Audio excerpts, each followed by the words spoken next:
Ayan, so isa po akong, meron akong visually impaired and ayun, patuloy pa rin nagpakatatag at sa pananampalataya. By the way, ang i-testimony ko pala is una sa lahat, pinapasalamatan ko talaga yung Panginoon. No?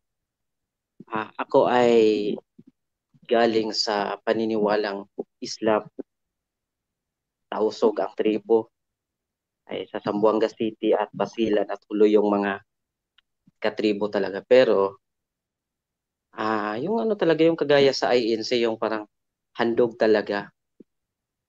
Yung parang ganun yung pagkakalagay. So sa binyag o kumbaga pagtutuli sa tradisyong Islam is yung parang ginugunting, no? So talagang nagkakaroon ng bautismo kumbaga o binyag sa isang Islam. Ayun, so i-testimony o ang i-share ko po kung paano, kung bakit ako nalipat sa isang paniniwala o sa paniniwalang Katoliko o sa simbahang Katoliko na tatag ng ating Panginoong Jesucristo. Amen. So, una, before, talagang malayo yung hindi ko din talaga inasahan kasi dati is wala talaga akong access pagdating sa usapang Kristiyanong paniniwala.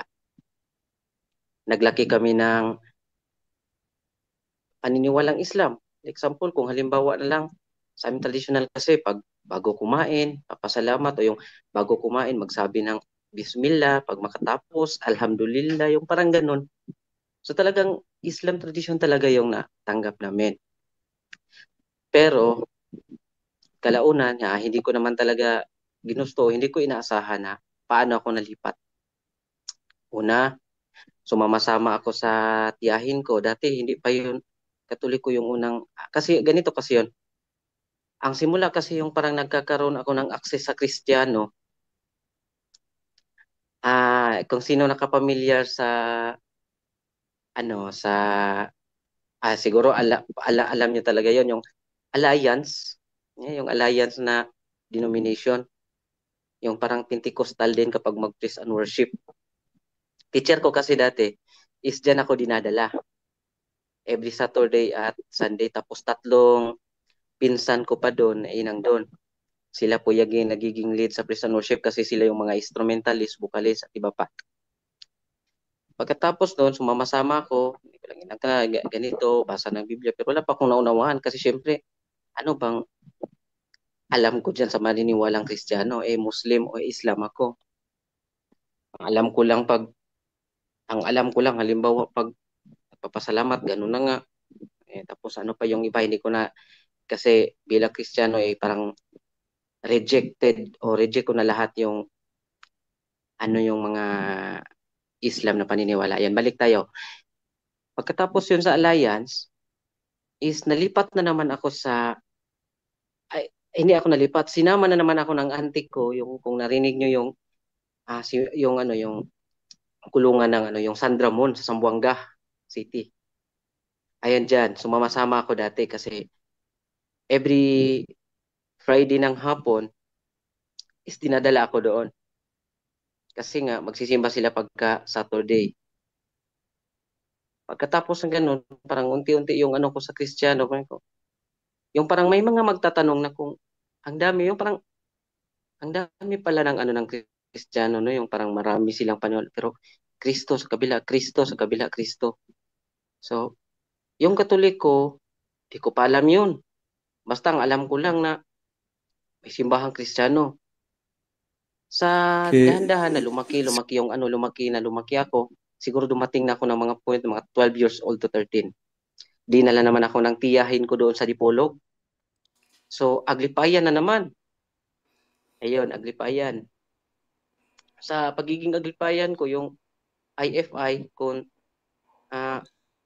la creatura più bella è quella Independent creata Catholic siamo tutti Church ba yun? noi O e basta ognuno ano di na nga, noi. Filipinista. Founded by Gregorio Aglipay. Ayan na nga. So, hanggang sa naranasan ko din yun doon, yung parang experience ko na meron silang kalawat, ano ba yun bro? Yung Communion. komunyon. Oh, yung komunyon niya, yung komunyon nila is parang isawsaw yung tinapay sa bino. Kasi nga, body and blood. So yun. Ay, hindi naman ako sa nangungutya ha, pero ganun na yung experience ko. So, testimony tayo. So, sorry na lang sa nadaanan o sino man yung nanonood na ibang sekta na nadaanan ko. Katapos nun, kasi nga, ah, Philippine Catholic Church, yung Philippine Independent, ang nangyari, balik eskwela ako sa dito Sindangan banda o dito sa Ayala.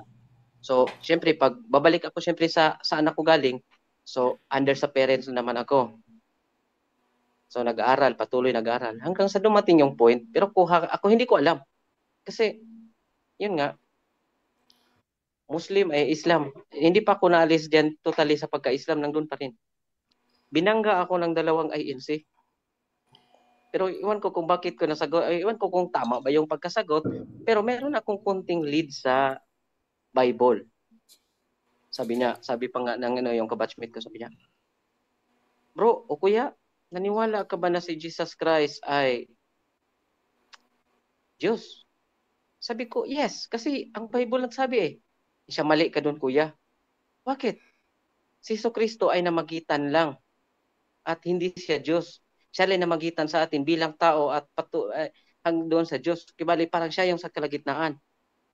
So ako ako kasi nabasa ko Pero hindi pa ako Katoliko, wala pa akong lead sa Katoliko. Sa time na yun is, kung baga, muryo-muryo, Bisaya pa.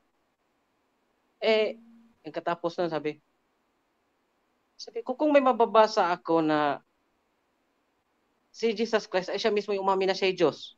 Siya paano? Sabi ko, yung John 10:30, ako at ang Ama ay iisa. So sabi ko, paano niya yan ipaliwanag na siya mismo umami na siya at ang Diyos ay iisa? Marami na siyang tinakbuhan, sabi niya na. Sige, kung gusto mo talagang malaman, pumunta ka doon sa ministro namin, di ba mapapahiya ka? Ko, bakit pupunta pa ako doon? Dito mag-argue tayo, di ba? Sabi niyo na hindi siya Diyos. Tapos, sabi ko, kung ganun, kayo yung natamaan sa ang sino mang nagtakwil sa aking mga sugo ay nagtakwil sa akin at ang sino yung nagtakwil sa akin ay nagtakwil sa nagsugo sa akin. Hindi ko na nga yun na-contextualize yung verse, pero alam kong naalam nila yun. Sabi ko, related yun doon. Sabi ko, bakit hindi nyo inaamin? Tapos, sinabi nyo naman na kayo ay iglesia ni Kristo. So, paano yun? Ayan. So, nakasentro doon sandali yung argumento. Tapos, pagkadating naman sa pinsan kong Sabadista o Adventista, sabi niya, marami siyang idinidiscuss na adlaw igpapahulay, Sabado, araw ng pamamahinga nga, Sabado, ang hindi pagkain ng biyak na kuko, ang hindi pagkain ng may mga walang kaliskis. Hanggang sa dumating nga yung punto na sinabihan, biniro namin siya o parang dala na rin kantsaw nga. So kung ganun, hindi ka kumakain ng may kaliskis, paano ngayon? Halimbawa, magluto tayo ng pusit. Tapos lagyan natin ng kaliskis ng tamban o baka iba ng kaliskis ng isda. So pwede na yun kasi may kaliskis na. So yung parang ganun, no? So ito yung naging testimony ko. Bakit ito yung naging testimony ko? Kasi ito yung way kung paano ako unti-unti nakapasok sa Christian. Balik tayo. Pagpunta ko doon sa kanila, sama-sama din ako sa Adventista. Meron yung silang AY. O ano yung AY nila? Basta ano yan, every afternoon. Meron pa yan silang fellowship. Dinala ako doon. Tapos, sinabihan pa ako palagi yung sa Zamboanga City, no? Baka maabot yun sa kanya. Makinig si Pastor Adonis at saka yun si Pastor Hernando. Hindi ko lang nakalimutan na apelyidoan ko na. Yan sila yung palagi nagsasabi na magpabautismo ka na kasi nga yung kaligtasan ay ganito, ganyan. Hindi ko na ito sabi ko. Sige lang, Pastor, mag-observe lang ako sa pananampalataya kung ano. Pero hindi nila yun alam na Muslim ako na sumasama-sama doon. Muslim ako doon. Meron pa sa akin yung mga yung mga ritual na Allahu Akbar, kapag halimbawa kapag makuratan o yung parang na bigla, Bismillah, may mga gumagamit pa minsan, may mga ganun pa selected pa. Tapos minsan, habang magdadasal ako, sabi ko, pag Allah, kapag halimbawa ikaw talaga yung totoong Diyos, palaliman mo kung paano ako mananampalataya at kung hindi naman, dalhin mo ako kung ano yung totoo kong pananampalataya. Ayun nga, o kumbaga, nagkabulol-bulol na kung nagkasaan-saan ng religion. Pumasok na rin ako ng GIL, kung Jesus is Lord. Parang ganon. Pumasok pa Yeah, naman ako dyan. kay Bilarde. GIL. So, ganon pa rin, testimony yung narinig ko sa kanila na kung hindi ako pumasok ngayon, siguro baka na ako, basagulero, siguro baka namatay na ako. Sabi ko, anong klaseng pananampalataya ito habang nagtutugtog, nag-worship din, nagsisharing, sabi ko, magkakaintindihan ka dito, may kukunsad ka, may ano kaya, may presensya kaya dito? Napakagulo eh. Sabi ko, pagpapasok doon ako sa Alliance, hallelujah, ganun, drampay imo, parang ganun. Sabi ko, ano ba talaga yung totoong, so sige yun, patuloy. Pagdating ko na naman doon sa sindangan, yun, wala na sa Sabadista, wala na kasi exit na naman ako. Pagpunta ko na naman doon sa sindangan, inakay na naman ako iba doon. May nag-akay na naman sa akin na born again pa rin. Ayap, ewan ko kung ano yung ayap. Yun. Tapos meron pa yung Assemblies of God. Minsan dinibidibati pa ako ng isang leader sa simbahan ng born again Pentecostal. Yan. Sabi niya, sa sindangan ako noon ha. Sabi niya, Kuya, bakit ba kayo sumasamba sa larawan? Pero nagulat nga ako kung Islam ako, bakit ako yung tinatanong? Maliwanag naman doon sa enrollment, kung maghanap ng birth is, yun nakalagay kasi yung parang /Islam, tapos parang kasi nga, Philippine Catholic, so yun nakalagay, Catholic pa rin. Pero sa birth, yung parang nandun yung, naka-highlights talaga yung parang Islam. Kung hindi yun nabago, basta parang ganun. So, nagulat ako yung si sister na kasama ko, president pa naman ng paaralan, kung bakit ba naman sinasamba ko ang larawan? Sabi ko, napaisip ako. Sabi ko, hindi naman ako sumasamba kasi hindi ako. Pero sinagot ko pa rin. Sabi ko, tatanungin kita. Sabi ko, yung ninuno mo o pinakalula-lula mo, nakikita o naabutan mo ba? Siya, wala. Pero may picture ka sa kanila. Siya, meron. Ganun din. Sabi ko, ganun din. Pero wala pa akong idea. Parang, wala nga akong Bible verse na isagot. Sabi ko, pero ganun lang yung guide ko. Parang ganun din. Tapos yung nga sa IEC, yun, tinanong din ako, bakit daw ang mga Katoliko naniniwala sa krus? Sabi ko, pero wala pa yun sa isip ko. Siguro, sabi ko, siyempre kasi si Jesus kay sa krus namatay o bilang tanda. Parang ganun lang, simple lang talaga yung sagot ko.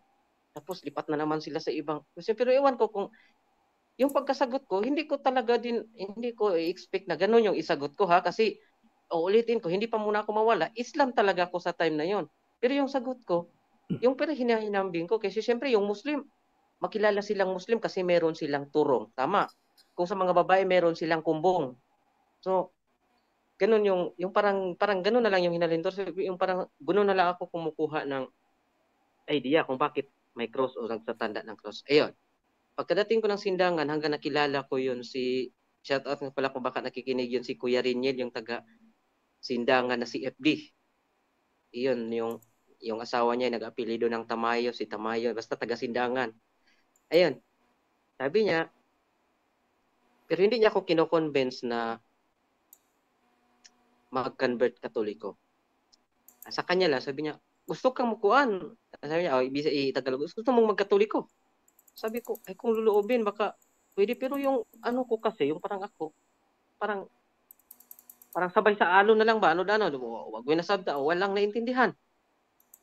So ngayon, ang nangyari, sabi niya, ngayong piyesta sa Piyaw, kasi meron yung sa sindangan yan. Yung piyesta sa sama ka kasi, yun, meron yung binyag. Sabi ko, sige, papunta ko kayo. Tapos wala naman. Sabi ko, tapos minsan, maniwala kayo sa hindi. Pagpasok ko talaga, unti-unti, kasi parang unti-unti ako nagpalapit sa simbahang Katoliko. Maniwala tayo sa hindi. Sorry na lang sa matalamaan. May mga Katoliko na malakas din mang-reject. Lalo na sa tingin nila na ganito, ganyan ako. So gayon, patuloy pa rin ako nag-serve pa rin ako pakunti-kunti ng simbahan. At hanggang sa dumating yung hindi ko nga naintindihan, so hanggang sumali din ako sa magkomunyon. Na wala talagang binyag, wala, zero-zero lahat. Ayun, patuloy. Hanggang sa ano ako, nag-serve ako sa simbahan bilang instrumentalist, tumutugtog, sumasabay sa mga choir. Ayun, nandun naman yung encouragement, nandun naman yung pagiging masigasig. Yun nga, minsan, sabi ko, ano kaya yung naging daan ko, no? Wala akong, kung baga wala ko klaro pagka, wala akong malinaw na tinatahak at kung sa pananampalataya yung ano, yung minsan, maiyak ako, tapos pero gulat ako pag, halimbawa, may mga Angelos, may mga Holy Mary, may mga Christian na paliwanag, maano din ako, yung parang ma-encourage, may ganyo. Hanggang sa dumating din yung point na parang malapit na rin ako ma-encourage doon sa tatag ni Pilimon Rabunansa ba yun? Basta parang ewan ko kung saan ba yun si Pilimon Rabunansa. Sikat din yun siya dati. Hanggang sa dumating din yung point na dinala na rin ako doon sa MCJO yung tatag ni Eli Soriano. Nakapasok din ako doon. Kasi meron din yung simbahan. Actually, marami ako napasukan talaga.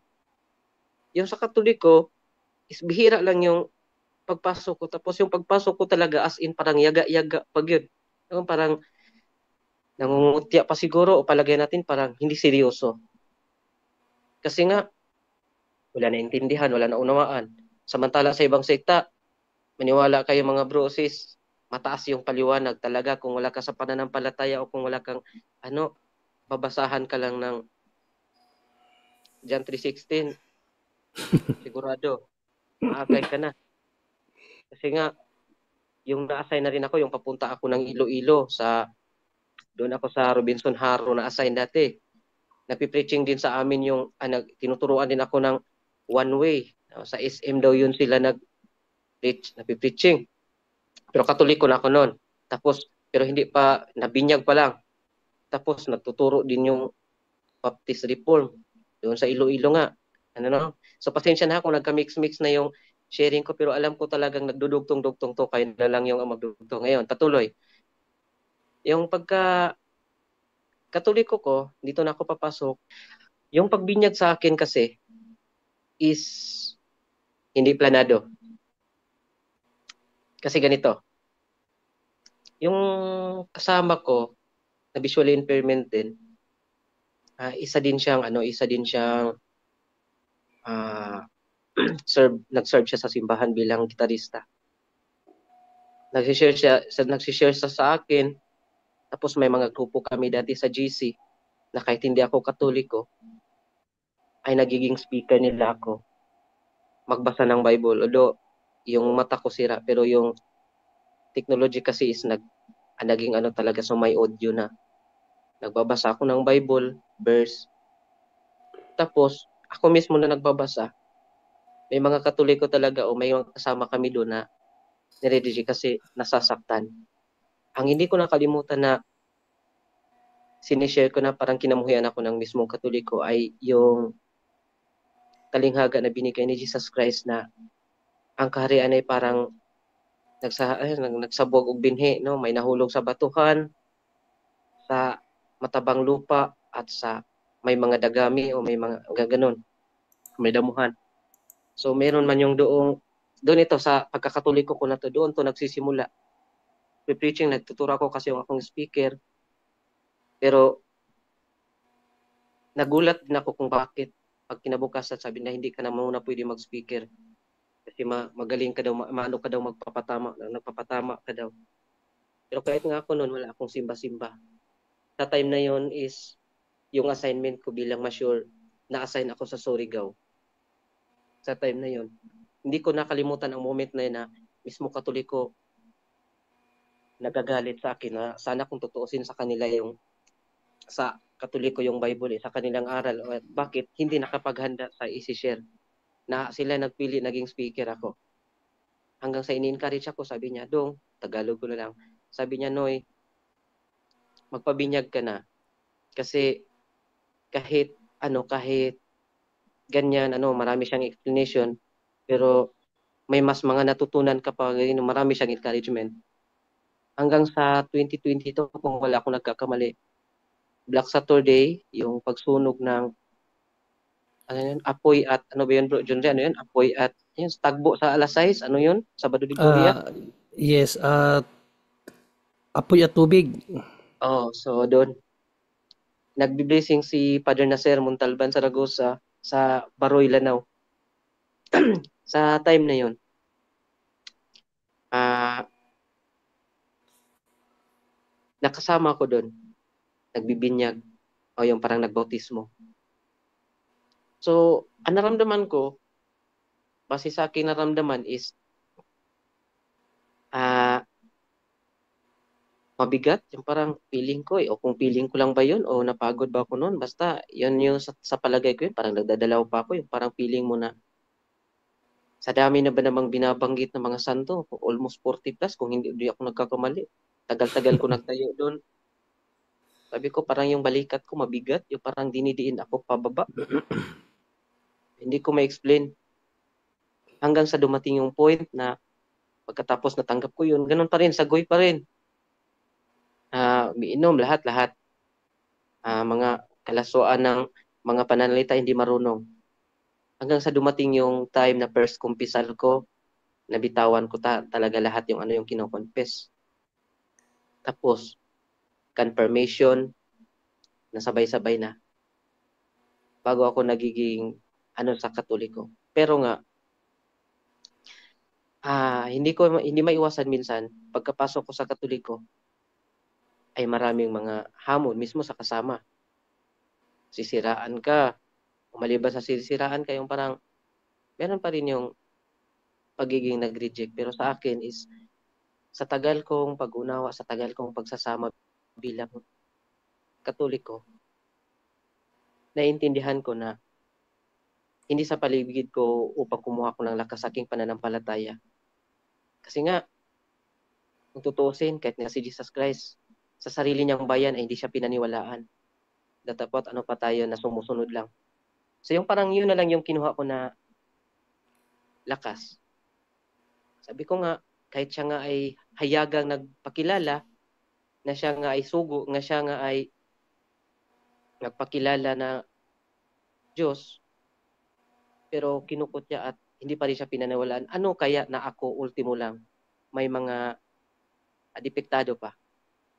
So, sa akin namang nakaranasan bilang matagal ako na nagiging Katoliko, mapatunayan ko, parang prove ko talaga na yung nandun yung peaceful, yung pagiging pagkamatakutin. Dati, kunting bagay lang, yung parang sensitive. Madali kang magpanik, lahat. Ah, hindi ko ma-explain, hindi ko ma-highlight kung ano-ano lahat yung mga karanasan ko nung ako ay hindi pa nagkatoliko. So hindi ko naman sinasabi na katoliko na ako is totally yung parang nagbago na ako kasi baka makatulad ako doon sa GIL na nasalihan ko. Simula lang nang dumating ako dito, hindi na ako lasinggero, lahat-lahat na lang, nawala daw lahat. So parang wala din sa akin siguro yan kasi syempre bilang tao, nagkakamali din. Hanggang sa lumalim ng pananampalataya ko bilang katoliko, ah ano, maraming yung parang hindi maintindihan yung sinabi yung iba parang nakarelate na sa ano ng mga exorcist na minsan yung parang may yung parang may humihila sa iyo mga negative, yung mga negative mga negative thinking yung parang ganun. Baka hindi ko kaya, natatakot ganito. Pero ang ginawa ko pa rin pagdadasal, rosary kasi wala pa ako masyadong nalalaman bilang Islam.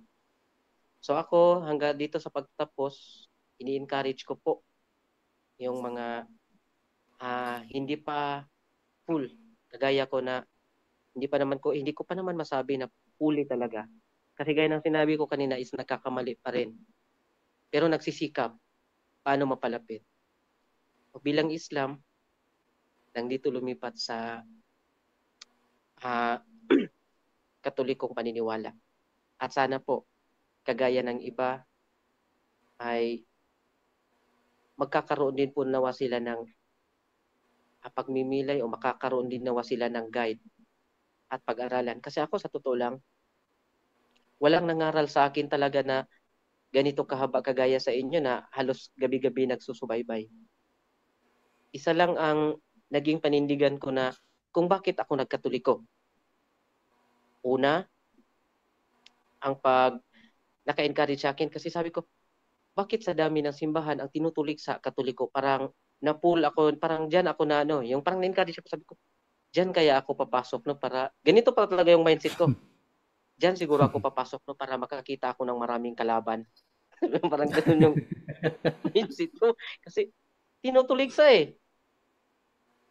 Nako, pagpasok ko ba naman yung aral, akala ko ba ganun yung mangyari? Ang sa teaching, be humble. Ang parang naunawaan ko, kung sampalin lang yung ang kabilang pisngi, ipasampa, ang iharap mo ring isa.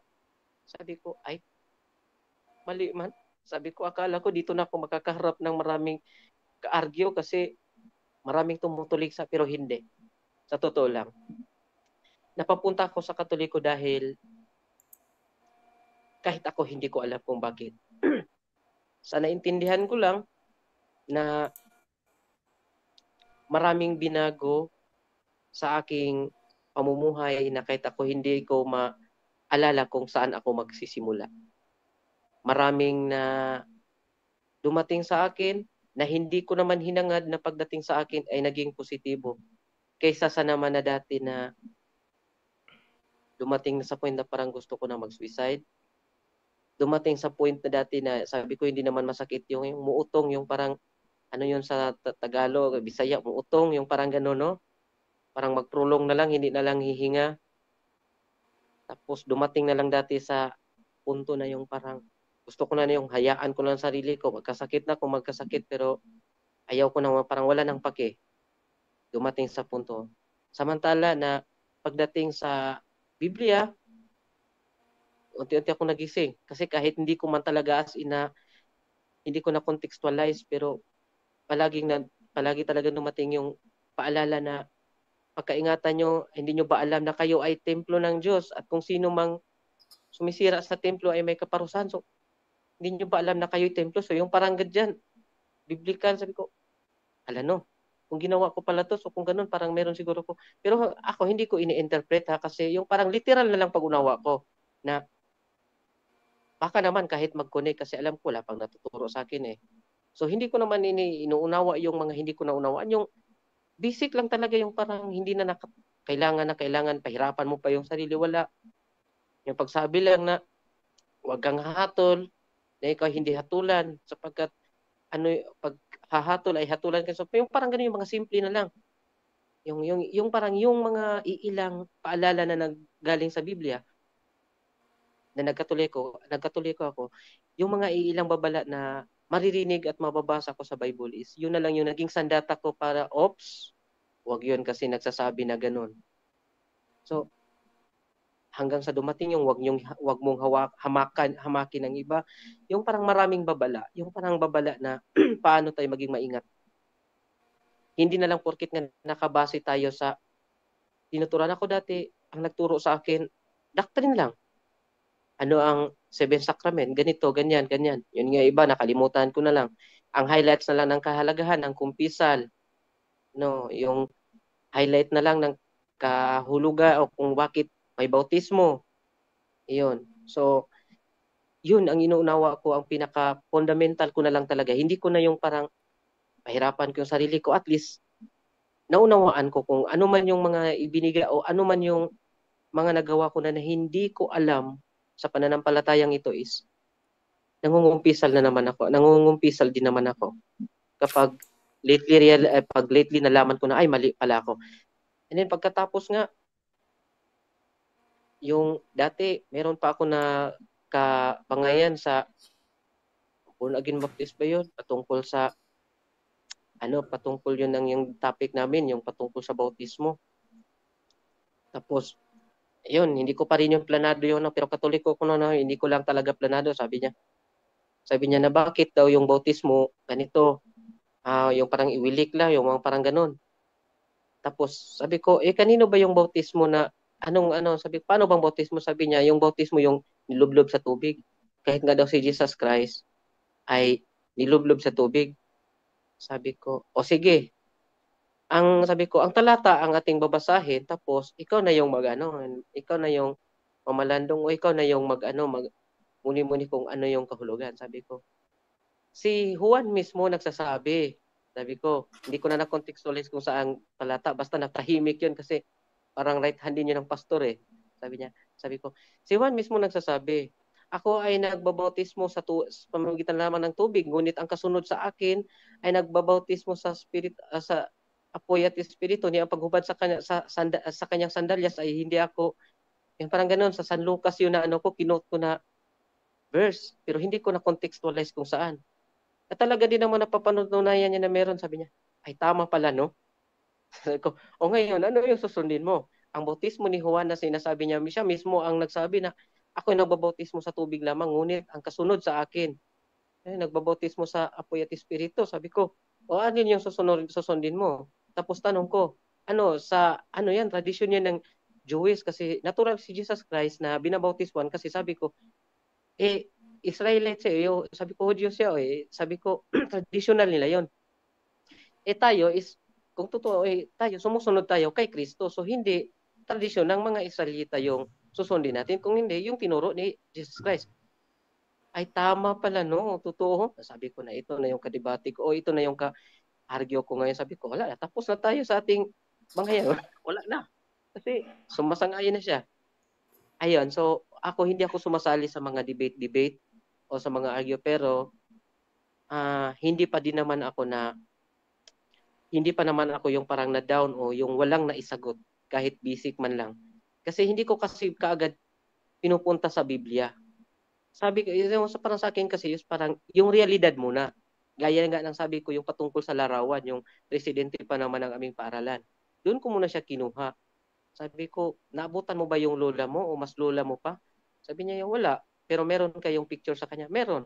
O parang ganun lang din. Yung parang hindi pa kami gumagamit ng talata. Yung parang sa realidad pa lang muna. So, wala na, hindi na siya umiimik kasi iwan ko kung naintindihan niya ba yun o kung nakuha niya ba yun ko, no? Basta hindi na siya umiimik. So, yung pagkakatoliko ko, ulitin ko, sa aking pagtatapos, ako ay naglaking Islam o ako ay naglalaki na bilang paniniwalang Muslim pero hindi ako naging Muslim kasi nga hindi ako nagpasok sa mosque. Pangalan ko lang na naging Islam. So, yun nga, ulitin ko, ini-encourage ko yung iba na sana naway kagaya sa akin na kahit maraming na pagdaanan ay naway sana'y pag-aralan natin o kailangan nating alamin kung paano tayo ma-convert hindi lang sa pagpaliwanag ng mga turo, kung hindi tayo mismo. Saan natin yan makukuha? Sa panalangin. Kasi ako dati, honestly, sabi ko nga, walang piece-to-piece na nagturo sa akin maliban sa Seven Sacrament lang. Maliban dyan, magulat na lang ako na may mga madaanan ako na mga audio explanation, YouTube ba ngayon, tapos hanggang dumating na yung punto por punto. Pero kibale, kumukuha ako ng lakas sa pagdarasal talaga. Kasi paano, kahit marami ka pang nalalaman, pero ginagamit mo ng sandata para lamang makipagmayabang o makipagyabangan, ay wala pa rin. Pasok pa rin tayo sa seven capital sin, ang pride. Ayun. So, yun nga, lately ko na nalalaman yung iba. Kasi meron din, marami akong mga napalo na, may mga napalo ako, yung sa Maynila ata yun, yung Tagalog, yung, kung hindi ko na alam, basta ang nag-upload yun, yung Mr. Curious Catholic ba yun, yung hindi ko nagkakamali. Parang doon, nakapalo ako doon kasi may mga aral din doon. So, una, nagpapasalamat ako sa lahat at lalong-lalo na sa mga tapat na naglingkod at nagpapaliwanag sa aral ng Simbahang Katoliko. Maraming salamat po.